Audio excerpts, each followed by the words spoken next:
Previously, you have learned the following formulas for propagating uncertainties when doing calculations.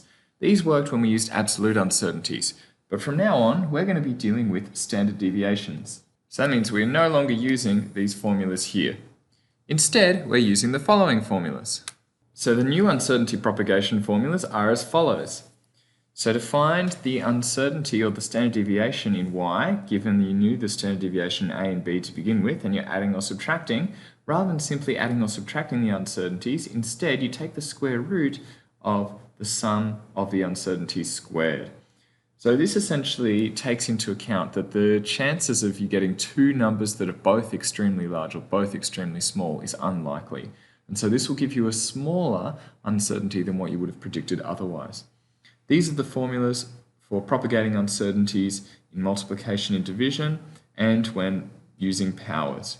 We are familiar with error bars from our previous experiments. Now, rather than doing error bars as the absolute uncertainty, we can instead plot the error bars as one standard deviation. A standard deviation will be smaller than the absolute uncertainty. So this means that we may no longer expect our line of best fit to necessarily go through every single error bar, but instead we expect it should pass through approximately 68.2%, or roughly 2/3 of the error bars.